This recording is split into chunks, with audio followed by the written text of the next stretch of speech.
A toda nuestra comunidad educativa les deseamos en este día un saludo franciscano de paz y bien para todos y cada uno de ustedes, a todos aquellos que nos siguen en nuestras redes sociales, que nos siguen en Facebook, en Instagram y en todas y cada una de las proyecciones que hemos venido realizando durante este tiempo desde nuestra comunidad educativa. En esta sección, el Pío XII te acompaña en casa, hablando con los amigos, un momento especial para distintas actividades, pero también para compartir algunos temas de rigor que consideramos son importantes para todos y cada uno de nosotros. En el día de hoy, en el marco de la fiesta de la estigmatización de San Francisco de Asís, nos convoca un tema fundamental. Y para este panel hemos traído unos invitados muy especiales que estarán con nosotros en este tiempo para compartir algunas ideas sobre un tema que hemos denominado precisamente de este modo: la mística en la experiencia vital, aproximaciones y perspectivas. Me quiero permitir presentar en este momento a todos nuestros invitados que como panelistas estarán hoy en este diálogo. Comienzo presentando a Fray César Augusto Peñón Trujillo. Él es el actual director de evangelización del Colegio Franciscano Pío XII. También es licenciado en Filosofía y Teología y, por supuesto, es magíster en Teología Espiritual de la Universidad Antoniano de Roma. Es franciscanista de nuestra orden en nuestra provincia y le damos la bienvenida. Fray César, bienvenido. Muchísimas gracias, Padre Jonathan, muy amable por invitarme aquí a estar con tres grandes cerebros. Tú y los dos doctores, el filósofo y el teólogo. Tres grandes cerebros con un sencillo menor franciscano también. Para nada, padre. Muchas gracias por aceptar y acoger nuestra invitación y bienvenido. También está con nosotros el director de programa de la Facultad de Filosofía, el doctor Ángel Rivera, doctor en Filosofía. Le damos a él la bienvenida. Sabemos que también ha servido muy significativamente a nuestra universidad y por eso para nosotros es un placer tenerlo y haber acogido esta humilde invitación, profesor Ángel. Bienvenido. Muchísimas gracias por la invitación. Estoy muy contento de estar acá. Estos espacios sin duda son tremendamente valiosos y bueno, pues de verdad para mí es un gusto estar con ustedes y con este selecto panel mucho mejor. Muchas gracias. Muchas gracias, profesor Ángel. Y también presentamos, y no por ello menos importante, al profesor Camilo Alfonso Saavedra, doctor en teología. Actualmente se desempeña como docente de la Universidad de Bogotá. Tenemos el honor de tenerlo como nuestro docente. Y para nosotros también es un placer poderlo presentar hoy y saber que ha acogido la inminente acontecimiento que estamos viviendo de educación. Doctor Camilo, bienvenido y gracias. Bueno, pues agradezco la invitación a Fray Jonathan y también muy a gusto de poder compartir con Fray César y con Ángel. Espero que este tema de gran actualidad pues no solamente nos permita conocerlo, sino vivirlo mucho más. Así es. Pues acercarse a un tema tan importante como lo es el tema de la mística en la experiencia vital, para muchos puede sonar desconocido, sin embargo sabemos que es de total actualidad. Y quisiera a nuestros seguidores ponerlos en un pequeño contexto antes de comenzar nuestro diálogo.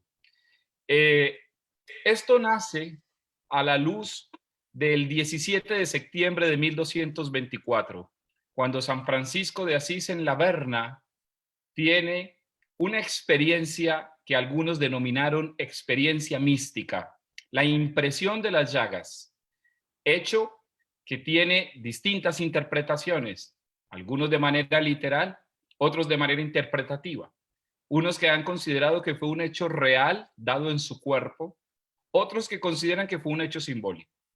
Pero lo que subyace allí es una realidad mística. Y es de esto precisamente de lo que vamos a hablar hoy. Cada uno de nosotros puede tener en contextos eclesiales, en interpretaciones de tipo filosófica, de tipo teológica, o desde experiencias religiosas, experiencias místicas. ¿Qué será esto? ¿A qué apunta la mística? ¿Cuáles serán sus razones? ¿Qué implica pensar místicamente o hacer ejercicios místicos?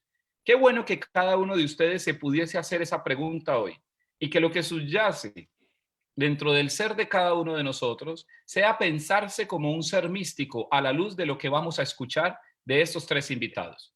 Por ello, quiero que antes de que vayamos directamente al tema y la primera pregunta de este panel, cada uno de ustedes pueda ir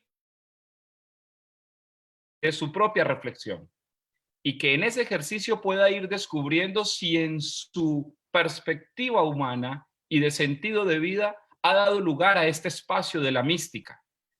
Habría entonces que comenzar diciendo que cada uno de nosotros, los seres humanos, tenemos una aspiración a la trascendencia. Y desde allí entonces, que sean bienvenidas todas aquellas reflexiones que desde un ámbito, creyente o no creyente, escéptico o afincado en una experiencia religiosa, puedan entonces darnos y determinarnos nociones de la mística. Pasemos entonces a esa primera pregunta, y radica, y quisiera comenzar con el doctor Ángel Rivera, para que nos pudiera dar una pequeña aproximación de lo que implica pensar la mística. ¿Cuál es la concepción de mística que se puede desentrañar desde el pensamiento filosófico, desde el pensamiento existencial filosófico? Profesor Ángel. Bueno, muchas gracias, Fray Jonathan. Yo creo que esa pregunta es tremendamente difícil. En filosofía es muy habitual que muchos hablen sobre un tema y abren de maneras incompatibles. Entonces, encontrar una visión unificada acerca de lo que es la mística en filosofía es muy difícil, si no imposible. Entonces, en esa medida yo voy a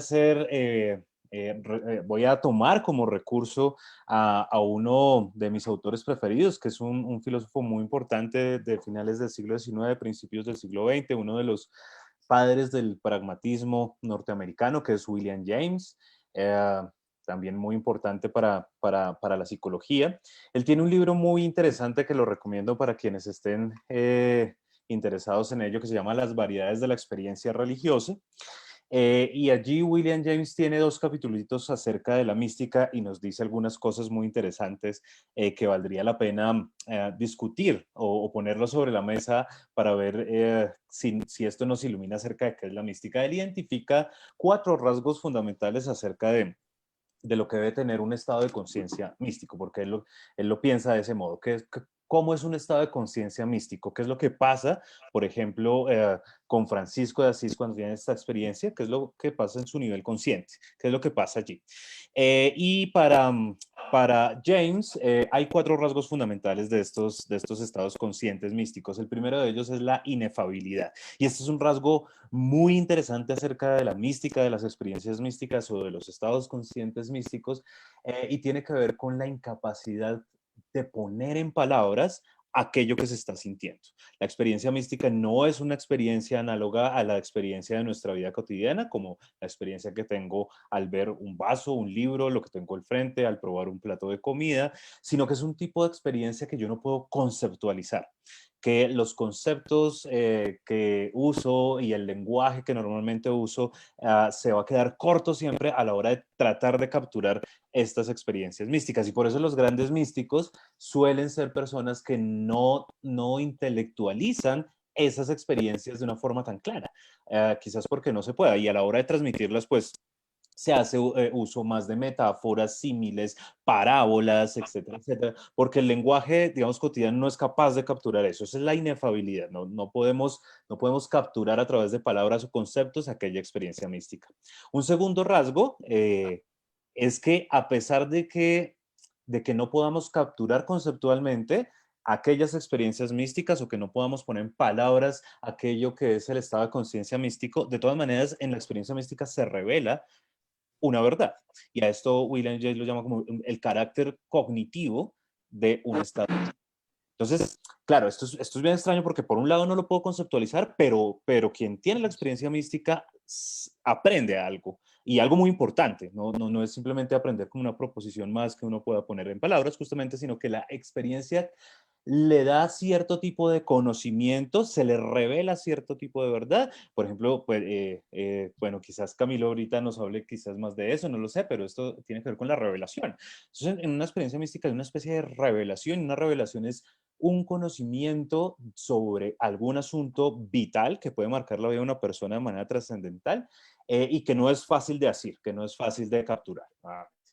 Hay un tercer rasgo, y este es bien interesante analizarlo, y es que estas experiencias son transitorias. Es decir, sería raro pensar que un místico es una persona que le pasa lo que le pasó a Francisco de Asís todos los días. Entonces, en la mañana tuve una experiencia mística y voy en la tarde tengo otra y pasado mañana otra y no, entonces uno ya empieza a sospechar que acá no hay una experiencia mística genuina. Una experiencia mística genuina es una experiencia única, irrepetible, es una experiencia que difícilmente se puede volver a dar en el tiempo. Y que por tanto perder la experiencia mística es perder toda una oportunidad en la vida. Y un último rasgo es el carácter pasivo que tiene el agente que tiene la experiencia mística. Es decir, si bien hay manuales y cosas como para hacer ejercicios, para intentar disparar como este tipo de experiencias, y eso existe, los budistas, por ejemplo, hacen un montón de prácticas como para lograr esos estados de conciencia y demás, y eso tiene unas prácticas metódicas, y bueno, no solo el budismo, sino desde muchas partes.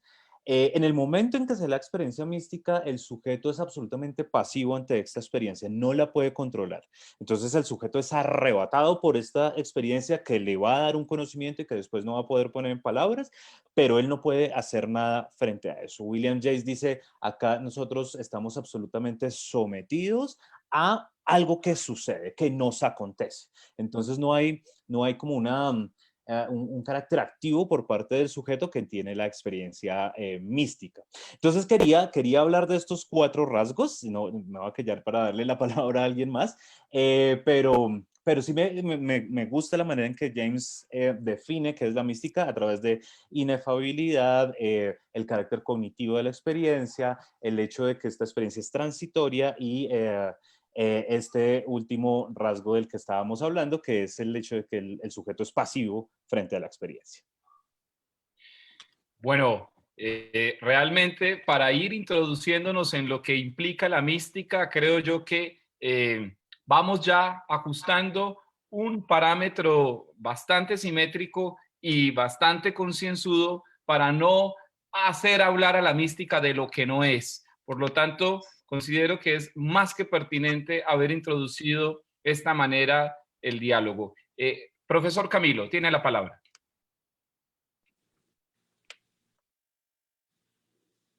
¿Cuál es la concepción mística que se puede desentrañar del pensamiento teológico? La mística, en la definición más genuina que yo he conocido, y pues lógicamente esto no agota lo que ella es experiencia humana integral o experiencia plena de la vida. Es abordar la realidad con nuestros sentidos, con nuestra razón y con la dimensión trascendente o espiritual. El problema que tenemos es que vamos al núcleo de la realidad de manera fragmentada, absolutizando algunas de las dimensiones humanas. Pero cuando lo hacemos de manera integral, tenemos una experiencia de plenitud, de la cual no podemos agotar en palabras, y en eso estoy muy de acuerdo con lo que explicaba el profesor Ángel ahora sobre la inefabilidad. Y sin embargo, es de lo que vale la pena hablar, ¿sí? Las palabras cumplen un papel aquí de demostración también de esta experiencia inefable, como un éxtasis del silencio, ¿sí? Como eso que nos acerca a la experiencia, pero al tiempo nos hace humildes porque nos aleja de ella. ¿sí? El místico crece en pequeñez. Hay un exfranciscano que hizo un prólogo a un libro muy bello, José Arregui, hizo un prólogo a un libro muy bello sobre Francisco de Asís que precisamente titula así, El Bajísimo. Y él considera que Francisco de Asís es el bajísimo porque se hace el más pequeño de todos, el menor de todos, al reconocerse muy pequeño ante esa presencia que lo inunda y que lo sobrepasa, pero al mismo tiempo le descubre su irrepetibilidad, su autenticidad. Es decir, desde su finitud es capaz de tocar la infinitud de la que él hace parte. Y lo hace con las tres dimensiones de su ser, a través de la razón, de los sentidos, porque uno como ser humano no accede sin ellos, pero son superados, no negados, por una realidad que me penetra, que me atraviesa, que me saca de sí, pero no sin dejar de ser lo que yo soy, ¿sí? Es decir, en eso está la experiencia unitiva de la plenitud mística, ¿no? Porque esa es la finalidad del místico, llegar a la unión plena con Dios, que no me aliena, sino que me plenifica, amplía mi autenticidad de manera relacional, no dual. Y quiero finalizar mi pequeña intervención con esto, porque Tony de Melo dice que en la experiencia mística hay varios estadios y que al inicio esos estadios son duales, pero en la experiencia plena de unidad hay una relación no dual con Dios. El primer momento es yo hablo, él me escucha, o sea que hay palabras. En el segundo momento yo no hablo, él habla, yo lo escucho. Hay palabras todavía, hay un encuentro entre dos. En el tercer estadio yo no hablo, él no habla, los dos nos escuchamos. Sin embargo, hay distanciamiento y la experiencia sigue siendo dual. Pero en el último estadio yo no hablo, él no habla, él no escucha, yo no escucho. Nos hacemos uno en el lenguaje del amor, ¿sí? Un lenguaje que es presencia, pero al mismo tiempo nos trasciende. Yo no dejo de ser yo, pero estoy en él. Él no deja de ser él, pero está en mí. Entonces, esta experiencia es difícil de explicar y tal vez de clasificar, porque si lo hiciéramos teniendo como punto de partida el principio de no contradicción aristotélico, una cosa es y no puede ser otra, es muy difícil. Y quizá en el diálogo interreligioso nos hemos encontrado con otras concepciones de aproximación a la realidad, por ejemplo, en el budismo, el Advaita, la no dualidad, nos descubre que esto ya ha estado presente en nuestra tradición cristiana y Santa Teresa, solo por mencionarla en la séptima morada, dice que la experiencia mística es como la lluvia que cae sobre un riachuelo, que cuando cae sobre él ya no se sabe cuál fue el agua que cayó del cielo y cuál es la que corre por el río. Pues eso precisamente es lo que nos sucede. Entonces, ¿cuál es la concepción mística que se puede desentrañar del pensamiento teológico? Es la experiencia humana integral, es la experiencia plena de la vida, es el toque de la realidad con las tres dimensiones que me constituyen, no de manera fragmentada, sino integral. Muchísimas gracias, profesor Camilo. Padre César, ¿qué concepción se puede desentrañar de esta concepción de mística desde el pensamiento franciscano? Porque ciertamente nos han dado una mirada filosófica, una mirada teológica, pero sabemos que la experiencia franciscana no es ajena a esta dimensión de la mística, máxime cuando su fundador, según el juicio de muchos franciscanistas, tuvo una experiencia mística. De modo que consideraría yo que la escuela franciscana también debe tener algo que aportar y que decir a esta concepción de la mística.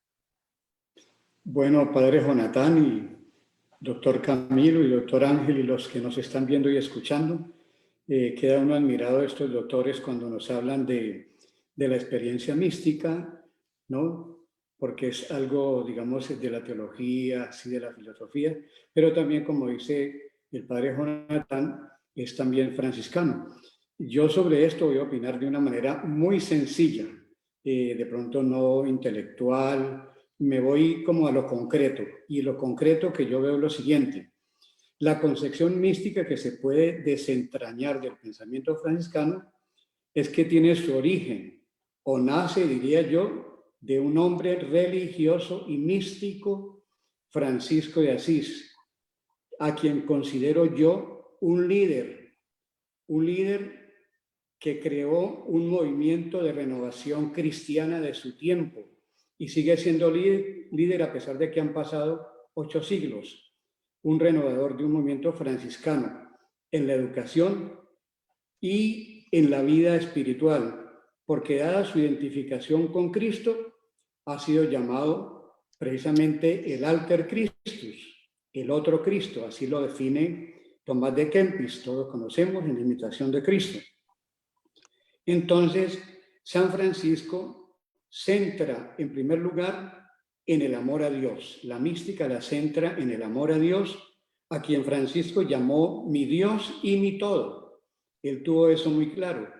Sabe que de Dios proviene todo, y por eso en su amor a Cristo, Hijo de Dios, quiere proveerse de Él, quiere parecerse a Él. No para ser otro Dios, como le sucede a algunos hombres en este mundo, que quieren ser otros dioses, sino por participar del padecimiento de Cristo, del dolor de Cristo. Ya hablaba el padre Jonatán, y también hablan los doctores que están con nosotros, Camilo y Ángel, nos hablaban. Es decir, es que es algo más.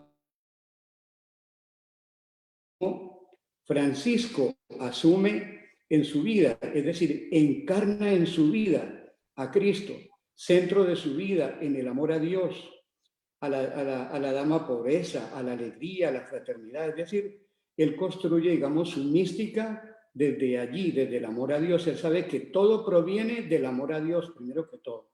O sea, viene primero de arriba y luego de aquí de abajo sube. Entonces, es el amor a Dios lo más importante. Centra su vida en el amor a la pobreza, como les decía, a la fraternidad, y por eso funda la Orden de Hermanos Menores. Su sencillez, su humildad, es decir, es una figura de alta espiritualidad cristiana. Es decir, sin ser un teólogo, no es un filósofo, no es un abogado, pues no es un intelectual, sino por eso su mística la lleva a amar a Dios y a sus hermanos. No dice amar a Dios a quien, por eso dice la palabra de Dios, amar a Dios es reflejarlo en el amor a los hermanos, y eso es lo que hace Francisco de Asís, amar a los hermanos. Entonces, esa era su misión, y de ahí parte la mística de él. Es una mística que parte de Dios, pero que se inicia de aquí abajo, después de que viene Dios, con lo concreto, como la acción de la contemplación de la vida. Es una experiencia vivida que viene de Dios y se encarna en Francisco. Eso es importantísimo. Y no me quiero demorar más, es decir, para mí la experiencia es ahí es donde nace. Es decir, lo más grande es que parte de un hombre que da testimonio en el amor a Dios, en el amor a la pobreza, en el amor a los hermanos. Ahí, una experiencia mística que la construye desde los hermanos, desde ahí. Gracias, Padre César, por esta introducción a la mirada mística desde la dimensión franciscana. Habiendo conocido este panorama general de la mística, es importante atrevernos a ver las implicaciones, puesto que ya hemos, de alguna manera, desmitificado esas concepciones un poco pueriles de que la mística no es una experiencia válida, de que la mística pareciese que sea un ámbito del subjetivismo, de una sola persona y nada más. Y creo yo que hemos visto que la mística tiene un valor, que es objetivable y que de alguna manera tiene una consistencia según el carácter de revelación de quien la recibe, como lo llamaba el profesor Ángel, de ese agente pasivo, y también de quien la da. Por eso, qué bueno que podamos entrar a discutir sobre las implicaciones de la mística. Y por eso me atrevo, empecemos esta vez por el profesor Camilo. ¿Qué implicaciones tiene la mística desde la experiencia teológica? ¿Qué implica que alguien viva una experiencia mística? Bueno, leí esta frase en un libro de Raymond Panikkar que precisamente titula así, de la mística. Dice, un místico no es una clase especial de hombre, sino que todo hombre es una clase especial de místico. Todos tenemos acceso a la dimensión trascendente. Es constitutiva en nosotros, así como no podemos decir que no tenemos razón o no tenemos voluntad, nadie puede decir que esa dimensión falta en su constitución como ser humano. Ya viene el ámbito de las creencias y le damos un cuerpo con un lenguaje que está en mucha relación con la cultura. Pero esa experiencia es común a todos. Creamos en A o creamos en B. Y no es algo que tampoco esté limitado a quienes tienen estudios, ¿sí? En este caso de teología, para tener una experiencia mística, eso no es un prerequisito. El requisito fundamental para tener una experiencia mística es ser humano. Y estamos aquí, vivimos en la espacio-temporalidad, porque trabajamos en nuestra propia madurez y en un estado de plena realización cada vez más alto, ¿sí? En estados cada vez más altos de perfección.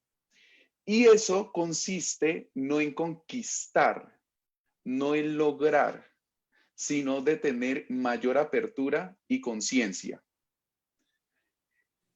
Bueno, a medida que yo me abro a la realidad, me percibo a mí, percibo la totalidad y no parte de ella, y ocurre algo que me da plenitud, y es el reconocimiento de la alteridad, de los otros, de saber que existo en relación, que existo porque coexisto.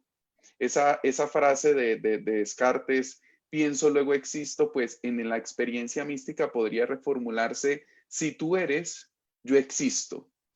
Esa conciencia de relación, yo me atrevería incluso a definir la espiritualidad de esa manera. Esa conciencia de relación es la mayor implicación de la mística. Porque ya no cuido solo de mí, sino que cuido del otro y cuido de lo otro. Nos comprendemos interconectados.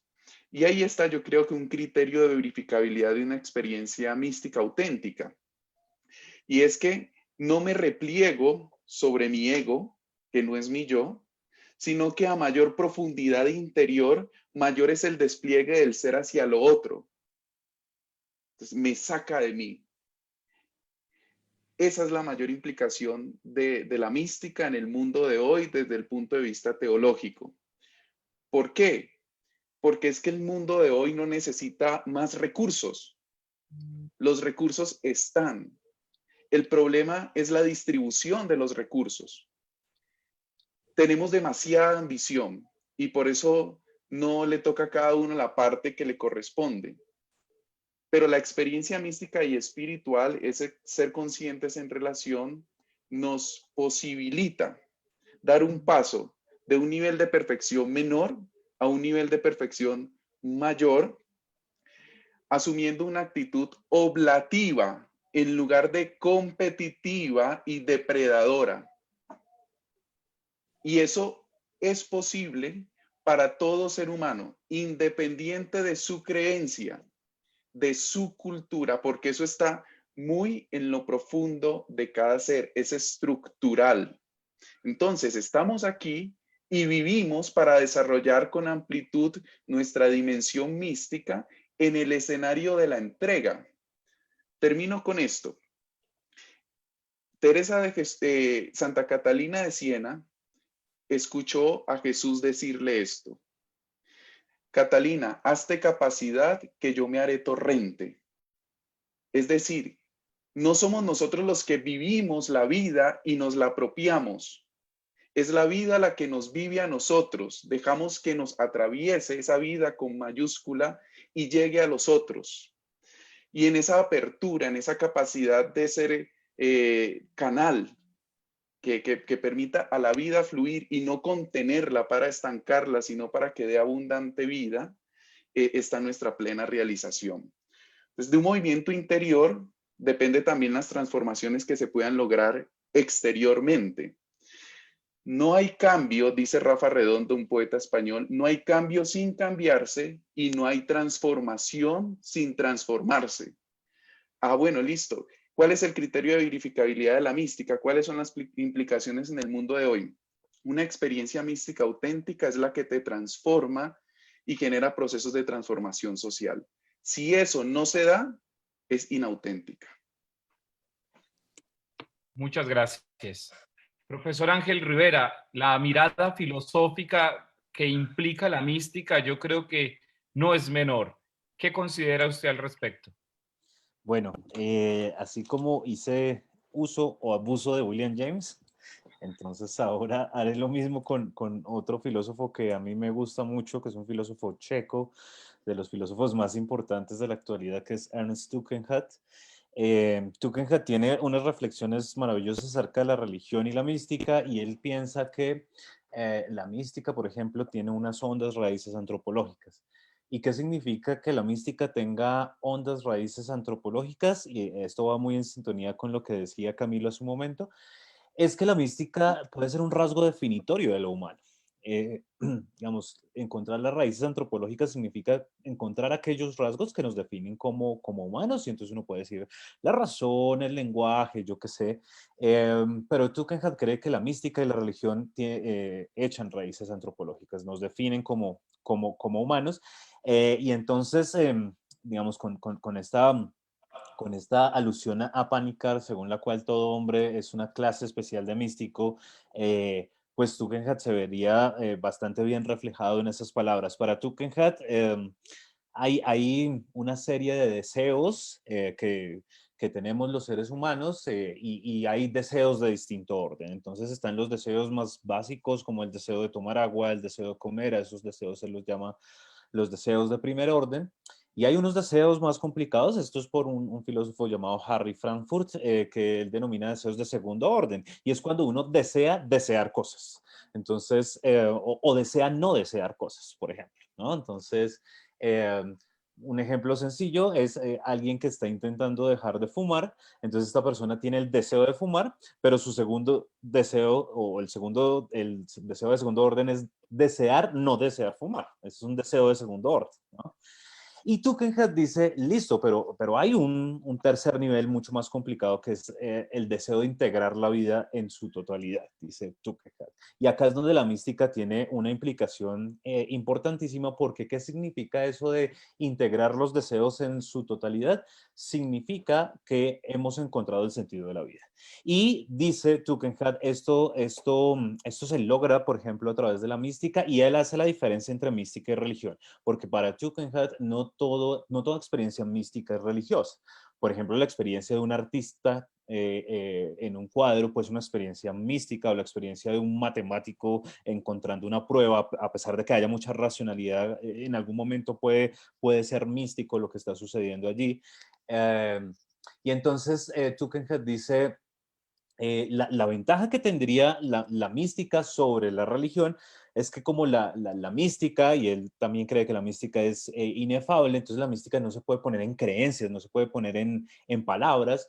Entonces esta sí no tiene el problema que muchas religiones tienen, y es que las religiones desde la modernidad hasta acá tienen el problema de justificarse muchas veces. Es por el avance de la ciencia, por lo que ustedes quieran. Entonces siempre está la religión tratando de defenderse. Mientras que la mística, como ya está en otro nivel, que no es cognitivo, que es otro nivel mucho más elevado, dice Tugendhat, allí, digamos, la mística tiene una ventaja sobre la religión, porque logra integrar todos los deseos del hombre de una mejor manera. Ahora, ¿qué significa integrarlos de esa manera?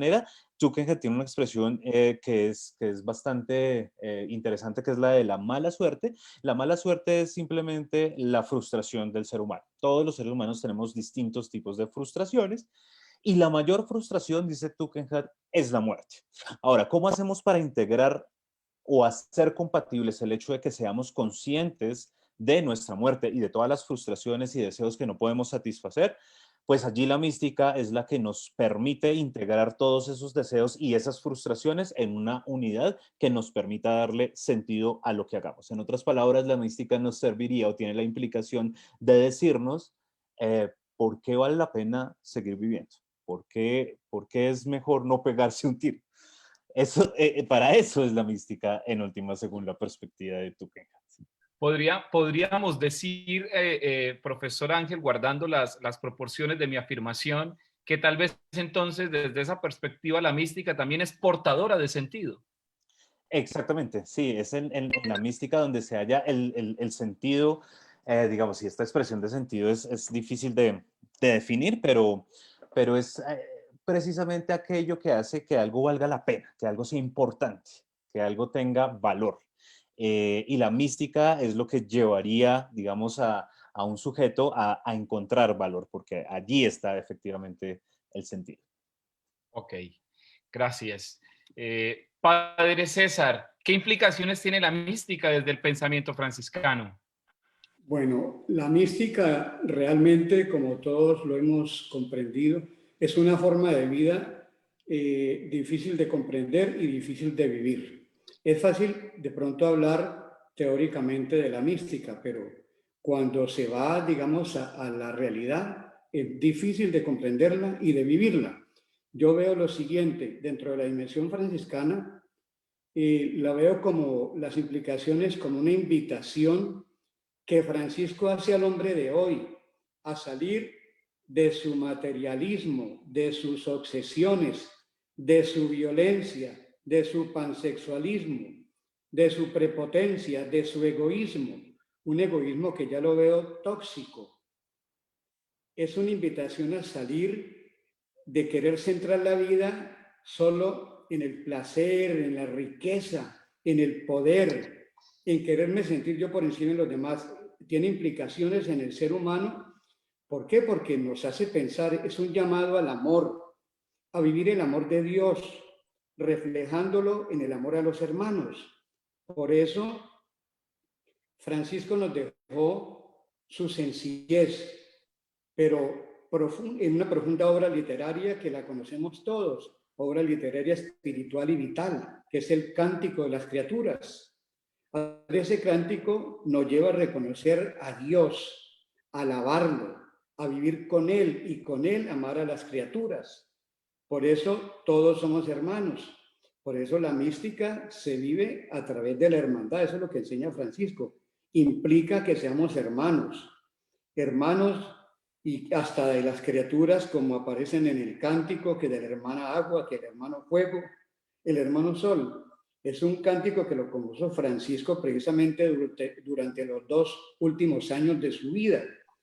Por eso nosotros somos no los dueños de este mundo, sino los que administramos, lo que le damos sentido a este mundo. Entonces, las implicaciones son en el mundo de hoy. Acabamos de pasar una pandemia terrible. Entonces, la mística nos hace centrarnos en nosotros, en mirar nuestra vida, hacer una interiorización y mirar nuestra vida. ¿Qué tengo que cambiar? Eso hizo Francisco. Él se da cuenta de eso. Él hace una lectura sencilla. Entonces yo tengo que hacer una lectura de mí mismo. ¿Cuáles son las perspectivas de mi vida como hermano menor? ¿Cuáles son mis debilidades? ¿Cuáles son mis aciertos? ¿Cuáles son las potencialidades que tengo? La mística pues es una forma de vida que no es fácil, como les dije, de comprender ni de vivir. Se puede ver como una locura de amor.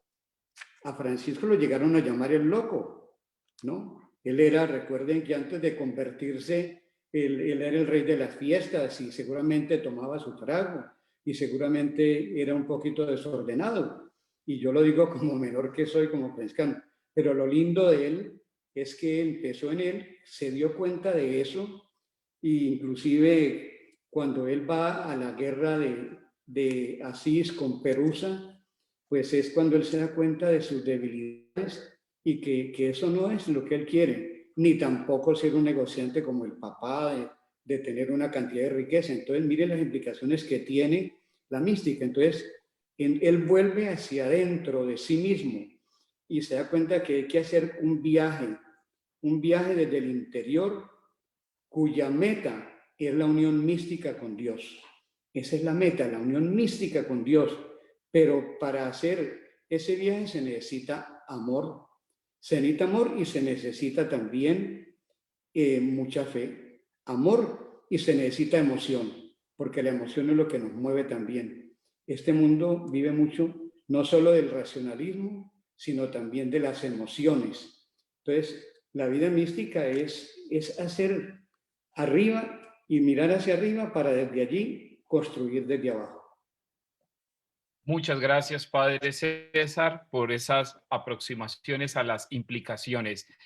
Antes de pasar a nuestra tercera pregunta, damos y brindamos un saludo especial a todos los que se han unido a esta transmisión y nos hacen una pregunta también por las plataformas internas. Lo dejo a disposición de los panelistas, quien desee contestar. ¿Qué significa desde esta perspectiva que nos han presentado integrar en los procesos formativos la inteligencia espiritual? Es una de las preguntas que nos lanzan por plataformas internas. ¿Qué significa desde esta perspectiva integrar en los procesos formativos la inteligencia espiritual? No sé quién desee contestar. Tal vez profesor Ángel, profesor Camilo. Ok. Ángel dice yo, ok. Gracias. Bueno, la pregunta me parece muy interesante porque habría que ver qué es la inteligencia espiritual y si hay algo así como una inteligencia espiritual. Primero, pero vamos a suponer que existe la inteligencia espiritual y entonces uno puede medir la inteligencia. Cuando uno dice que algo es más inteligente que alguien es más inteligente que otra persona, no necesariamente estamos diciendo que tenga más conocimiento que otra persona. O sea, ser inteligente no es igual a tener conocimiento. Ser inteligente puede definirse como tener la capacidad de resolver ciertos problemas de una manera más hábil que otra. Entonces, por eso puede que alguien sea inteligente aunque no tenga tanto conocimiento. O puede haber una persona con mucho conocimiento y que sea poco inteligente. Eso puede pasar. Ahora, cuando le ponemos el apellido espiritual, yo creería que esto tiene que ver y cómo integramos esto en los currículos me parece una cuestión muy interesante para abordar. Esto tendría que ver con, ok, nuestras creencias de tipo espiritual, ¿cómo nos ayudan a resolver problemas en la vida de manera inteligente? Y esto tendría que ver con el hecho de que no importa el tipo de creencias, por ejemplo, religiosas que una persona tenga, estas creencias deberían ser consideradas inteligentes y su inteligencia se tendría que medir en el impacto que tengan estas creencias en la vida concreta de las personas y en su impacto en la vida de otros, como también ahorita el profesor Camilo lo ha afirmado, como cómo me relaciono yo con el otro, ¿no? Entonces, un mismo credo de creencias, valga la redundancia, un mismo credo, digámoslo así, un mismo credo, lastimosamente puede dar para dos tipos de vidas diferentes. Entonces, llamemos a una de estas vidas una vida fundamentalista, una vida donde yo simplemente impongo mi verdad a las malas, sin importar qué pase con la vida del otro. Y eso lo vemos, digamos, en grandes ejemplos como ISIS, el Estado Islámico, pero en la vida concreta, en cualquier colombiano promedio también lo podemos observar.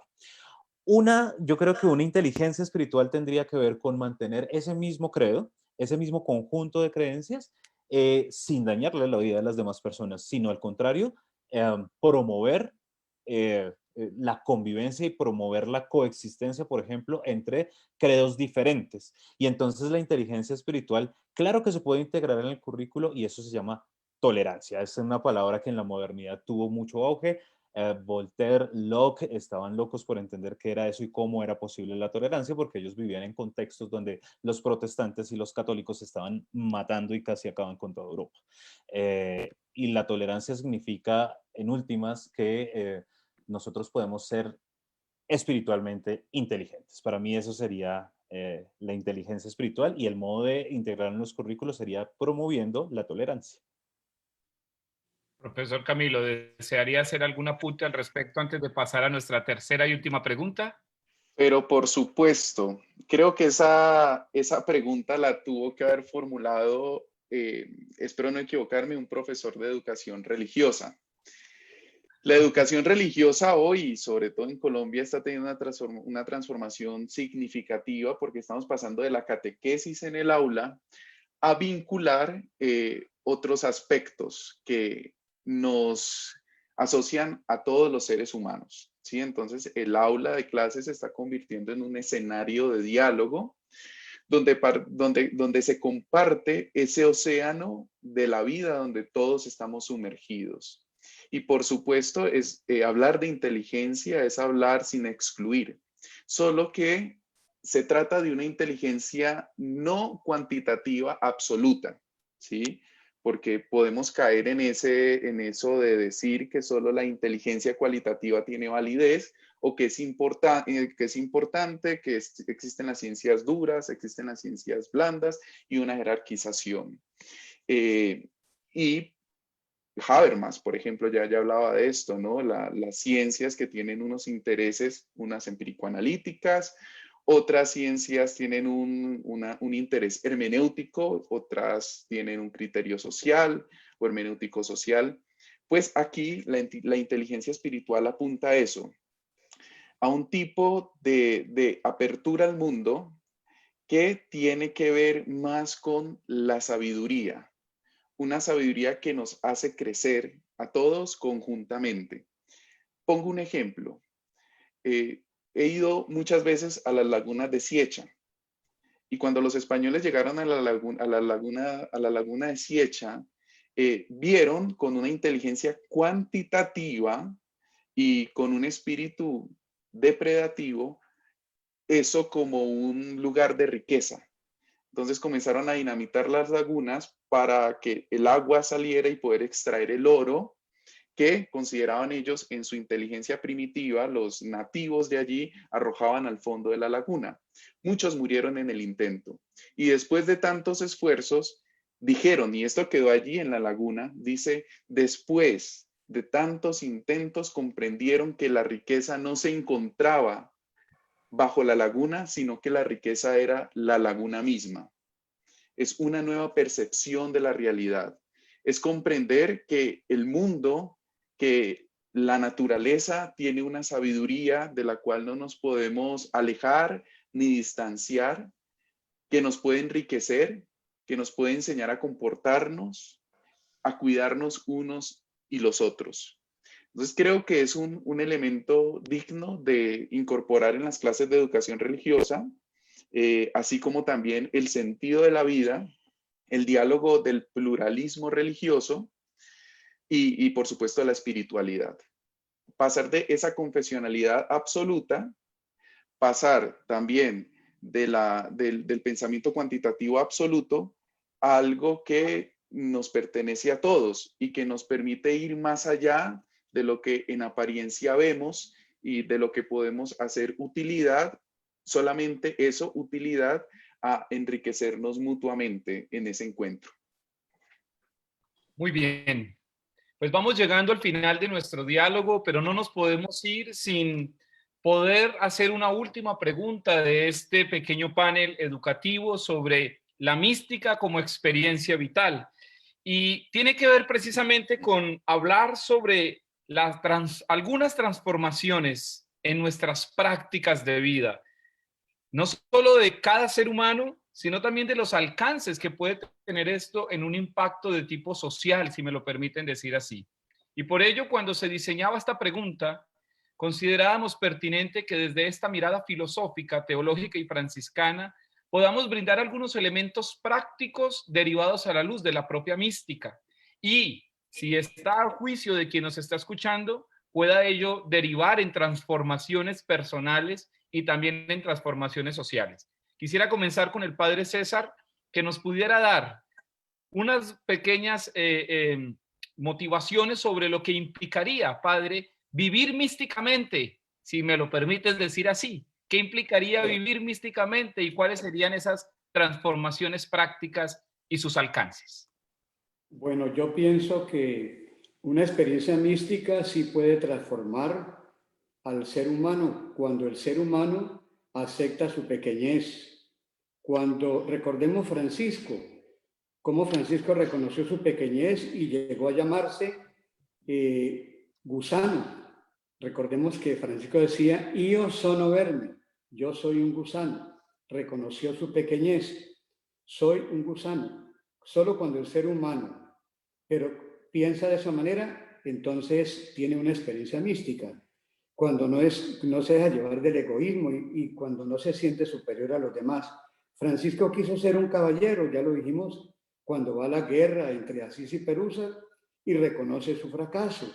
Y por eso va a orar ante el crucifijo de San Damián.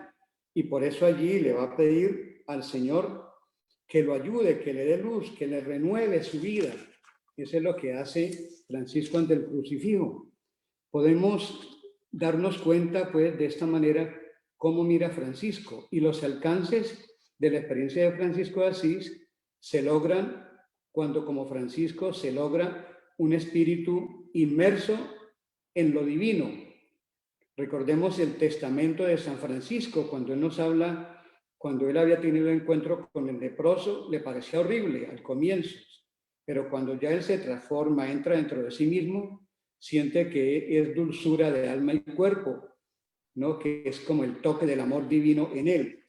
Francisco vivió, es decir, vio en las cosas algo más que un símbolo de Dios y en el hombre algo más que un entrañable, más que entrañable que la simple denominación de la dominación de la creación.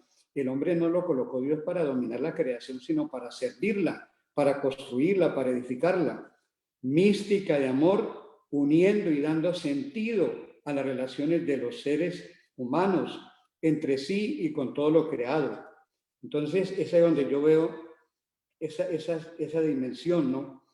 Poca, es decir, la misión que él realiza hace que él se vuelva un hombre místico, místico a la luz de sus escritos, a la luz de la leyenda de los tres compañeros. Ahí encontramos nosotros esa mística de Francisco. No es expresada con palabras, sino una mística vivida. Es la mística de San Francisco. También las bodas místicas que tiene Francisco con la Dama Pobreza, con el Cristo místico en el Monte Albernia, cuando sufre la impresión de las llagas.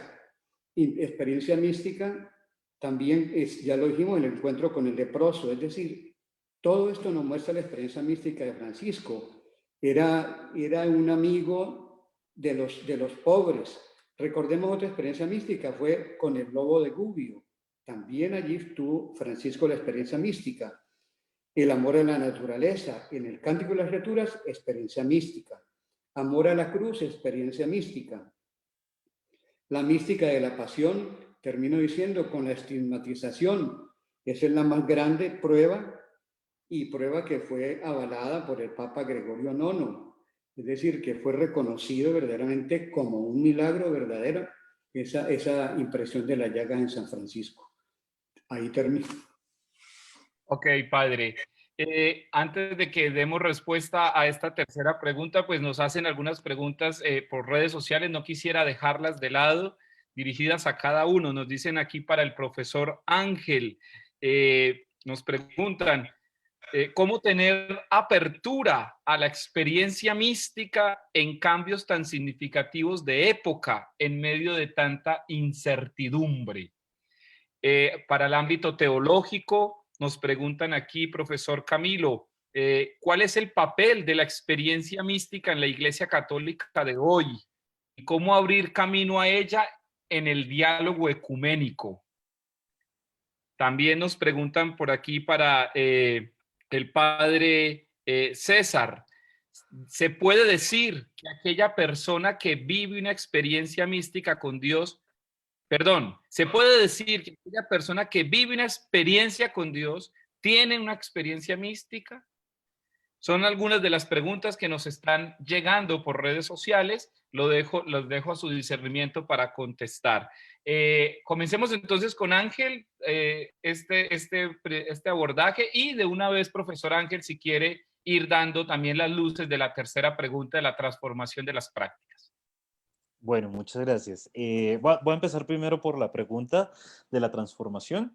Em, Evidentemente yo no podía pasar por alto a un autor que para muchos es el filósofo más grande del siglo XX, que es Ludwig Wittgenstein, y que hizo algunas reflexiones acerca de la mística muy interesantes. Es un libro que aparentemente no tenía nada que ver con estas cosas, un libro de filosofía del lenguaje, de lógica, del Tractatus Lógico-Filosóficos, es un libro donde uno empieza a mirar un montón de cosas súper densas de ontología, filosofía del lenguaje, etcétera, y hacia el final del libro hay un montón de apreciaciones acerca de la mística que son muy enigmáticas, pero entonces Wittgenstein, por ejemplo, allí nos dice un par de cosas. Nos dice, primero, muy en la onda de James, nos dice, la mística existe, pero no se puede decir.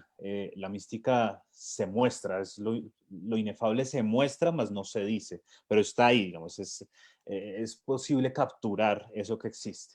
Y a Reglón se dice, más o menos a Reglón seguido nos dice algo así como que lo místico es que el mundo sea. Lo místico no es cómo es el mundo, porque decir cómo es el mundo es hacer una descripción. Eso lo hace la ciencia, por ejemplo. La ciencia nos dice cómo es el mundo. Pero la mística tiene que ver con que el mundo sea. Y en otro texto muy inquietante de este autor, él nos dice, vea, para mí la experiencia mística por excelencia es la del asombro ante la existencia del mundo, dice él, ¿no? Como asombrarse ante el hecho de que el mundo exista. La vieja pregunta metafísica de por qué existe algo en vez de nada, eso es lo que tiene Wittgenstein en su cabeza, que el mundo exista. Ahora, ¿esto cómo transforma nuestras vidas? A mí este ejemplo de Francisco me llama mucho la atención, y lo que decía el padre César ahorita de cómo él se describía como un gusano, puede ilustrar el punto.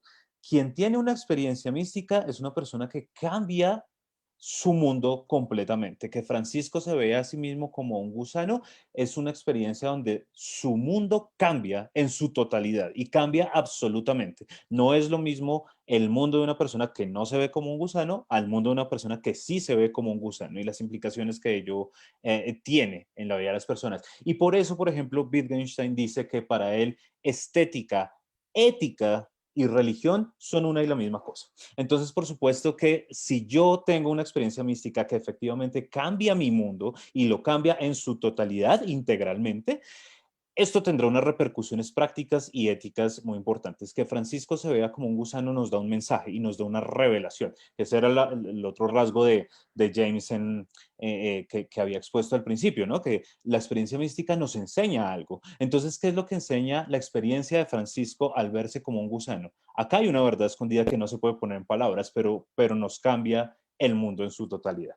Bien, y sobre lo otro, quiero decir brevemente y conectando con lo anterior, que cómo tenemos una apertura hacia la mística en medio de la incertidumbre. Es una pregunta muy difícil, pero yo creo que la incertidumbre misma es la condición de posibilidad para que tengamos experiencias místicas. Es decir, cuando hay incertidumbre es cuando se da la posibilidad para alguien para que sea sensible a este tipo de mensajes y verdades que muchas veces no podemos poner en términos de un argumento, en términos conceptuales, pero sí podemos hacernos sensibles a cosas que aparezcan.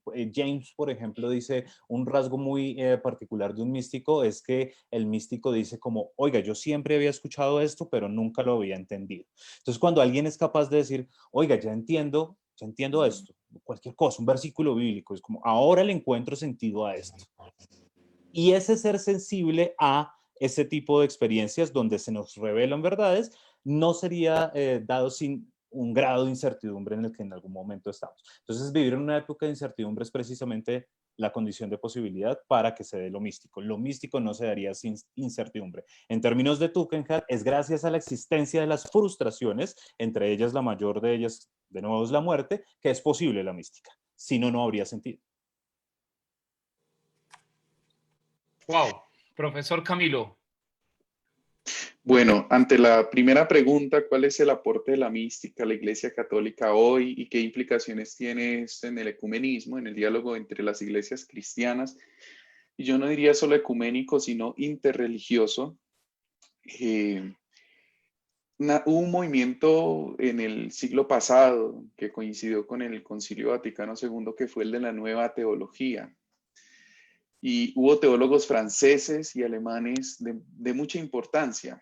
Entre ellos está Chenu, Delibac, Rahner. Y Rahner dijo lo siguiente: ¿el cristianismo del futuro será místico o no será? Es decir, que el único horizonte de comprensión del cristianismo será la mística, el retorno a la espiritualidad, la integración del mensaje revelado y lo profundamente humano. Esto porque habíamos caído en una extrema conceptualización de la teología y de la revelación.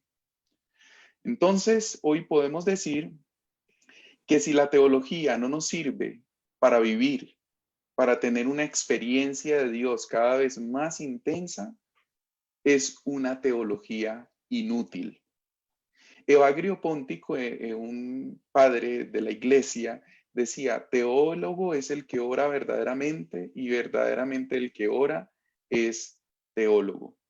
Siempre en los espacios de clase le digo a los estudiantes o con quienes estoy conversando, les digo, tenemos que recuperar la dimensión existencial de la teología, que creo que también es un propósito de la filosofía.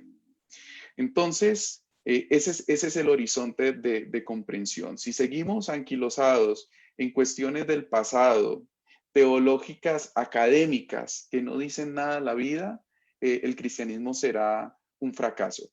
Y precisamente hablar de teología, hablar de mística y de espiritualidad en el escenario de la vida es lo que posibilita el encuentro, eso que más nos une que lo que nos puede separar. Cuando yo voy al diálogo ecuménico o interreligioso, presento mis posiciones con convicción, pero no de manera absoluta, porque el otro siempre tiene algo que mostrarme que yo no he visto, que yo no sé. En lugar entonces de perder mi identidad, se ve enriquecida. Y antes de ser un encuentro entre creencias o un diálogo entre creencias, es un diálogo entre creyentes. Y la mejor manera de expresarlo es el silencio. Por eso los encuentros siempre comienzan con el silencio, con la celebración, porque es que eso que está más acá de nosotros, reconocemos que nos sobrepasa y que no somos poseedores de la verdad, sino que más bien es la verdad la que nos posee a nosotros y que verdad no es lo que se ha encontrado, sino lo que se busca. Entonces eso hace que nos tomemos de las manos y caminemos juntos hacia ese misterio que nos atraviesa, que nos transcende, pero que está más allá de nosotros y estamos en camino, ¿no? No somos iguales, pero somos lo mismo, seres humanos. Eso nos permite encontrarnos y reconocernos, ¿sí? Eso responde quizá a la primera pregunta sobre la incidencia de la mística en la Iglesia Católica y el diálogo ecuménico e interreligioso. Ya frente a la pregunta que formula Fray Jonathan sobre la transformación que la mística puede permitir en el mundo de hoy, Ignacio de Loyola, ahora mismo estoy leyendo un libro bellísimo, se los recomiendo, es de Javier Meloni, que se titula Éxodo y Éxtasis en San Ignacio de Loyola. Y él dice que San Ignacio pasó de hacer a dejarse hacer.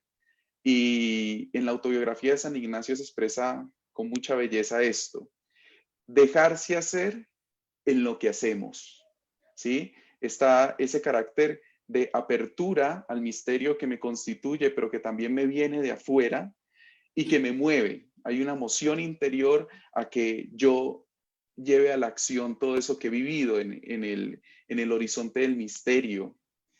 Y San Francisco de Asís, quizá esto puede ser un poco más claro, ese dejarse hacer en lo que hacemos, esto quizás sea un poco más claro, es que San Francisco hizo una paráfrasis al Padre Nuestro. Entonces explicaba cada petición del Padre Nuestro o la parafraseaba. Y hay una petición que yo creo que nace de una experiencia mística profunda y por eso creo que Francisco de Asís es un místico. Dice, cuando la petición reza: perdona nuestras ofensas como también nosotros perdonamos a los que nos ofenden. Y Francisco parafrasea: Y lo que yo no pueda perdonar, perdónalo tú en mí, Señor. La palabra perdón en su acepción más auténtica es perdonare.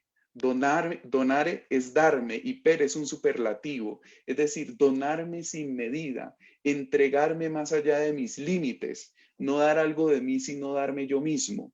Y cuando hablamos de perdón y de reconciliación en escenarios de guerra, eso puede ser muy significativo, porque en lugar de la venganza y del odio que genera más violencia, soy capaz de hacer algo que incluso en mis límites o en mis posibilidades lo veo como imposible. Pero esa apertura a esa vida que se da a través de mí o que hace en lo que yo hago, lo hace posible. Entonces, si vamos a hablar de paz, la espiritualidad tiene mucho que aportar, porque como decía, para mí espiritualidad es relación, es reconocimiento del otro, saber que estamos interconectados y que no existimos aislados. Y eso cambia el mundo, eso genera paz, armonía, reconciliación, integración de los polos opuestos. Una de las definiciones más bellas de Dios que yo he escuchado es: Dios es aquel que rompe tu aislamiento, pero respeta tu soledad. Porque la espiritualidad se da en el encuentro conmigo mismo y en mí con los otros. Y eso cambia todo, todas nuestras dinámicas y aporta para la construcción de un mundo mejor. Muy bien, excelente nuestros panelistas. Aquí han llegado muchísimos mensajes, no puedo leerlos todos, no tenemos tiempo, pero han llegado muchísimos mensajes. Felicitaciones a los panelistas. Excelente la presentación. Bueno, desde Buga, desde pueblos de aquí del propio Valle del Cauca. Los felicito por esta conferencia. Bueno, por aquí también saludan al propio profesor Camilo, Gloria Viviana Saavedra, creo que es tu mamá, que está por ahí también conectada. Bueno, mi mamá, muy bien. Hay varias personas, muchísimas personas saludando a todos y cada uno de ustedes. Padre César, un minuto nos queda para cerrar, pero no le vamos a robar tiempo, padre. La pregunta que le hicieron, padre, ¿tener una relación con Dios se puede considerar una experiencia mística? Una pregunta bastante compleja, muy compleja, pero yo pienso que ya es una forma espiritual de iniciar esa relación con Dios para poder llegar a tener una experiencia mística muy completa. Así nada más. Wow, bueno, por último, pues no nos podemos ir sin la ñapa al doctor Ángel, al doctor Camilo y al mismo padre César, ¿no? Doctor Ángel, ¿en qué camino va de la mística? ¿Se considera?